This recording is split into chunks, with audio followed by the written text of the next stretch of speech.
Unfortunately, you and I are surrounded by fucking morons, which is why the moral majority out there don't know a goddamn thing, because it cuts both ways. Just making sure some of these popped up on here. I just shit on this thing and said propaganda. Propaganda. The Big Bang is a theory with no evidence to back up said theory, which is a fucking fact. As you can see in the little bullshit picture up there, Einstein was a cousin fucking plagiarist who stole his working concepts from the cousin whom he was fucking. One of which isn't special relativity, in quotes. That's pseudoscience, but most people haven't figured that out. If people researched instead of reacting, they would already know that Einstein's notes frequently make mention of the ether. For the slow thinkers out there, that fact disproves, or disproved, rather, it should be past tense, the theory of quote unquote special relativity, because it does not reflect reality. Then I said, I'll do you one better. And you can find this shit in some of our master's propaganda because they're also disseminating things that do reflect reality here and there. Not often, and usually when they do, they corrupt it. Back to point. Yeah. I'll do you one better. Back in the 80s, I think around 1986 or so, the U.S. Air Force funded and, it should say, recreated the Michelson and Morley experiment, which proved beyond a reasonable doubt that the ether exists.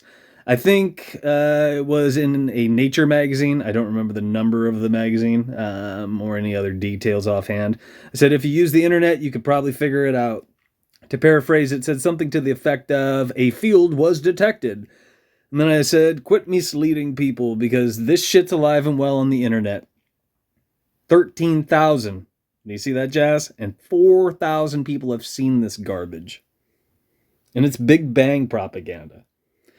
Part of the reason this was dressed up and rolled out to the masses a very, very, very long time ago. And remember, this dates back to a Jesuit priest, among other things, which anybody with a brain in their head would take that with a grain of salt based on it being associated with a Jesuit priest, among other things. Not to mention, it's fucking pseudoscience. It's a story. It's an adult fairy tale. But this is one of the other things that has been put in place a very, very long time ago because our masters are playing the long game to pave the way for a one world religion. Now, keep in mind, it's not going to happen overnight. It's not going to happen overnight. That's not how the social engineering and other shit works.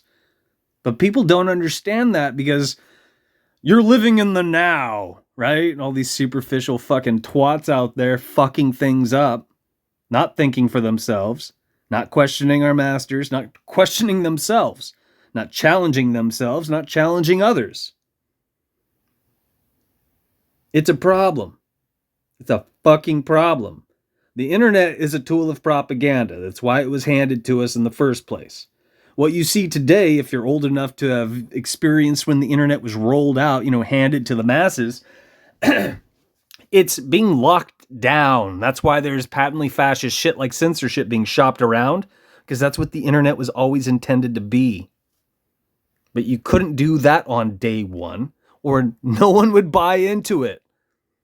Why the fuck would you do that if you're being slapped on the wrist and told, oh, well, you can't post things for a couple days if you do stuff on here, freedom of speech be damned? It wouldn't have taken off. Are you picking up what I'm putting down? Are you thinking for yourself? I mean, most people fucking aren't these days. It's worse than ever before. And this is just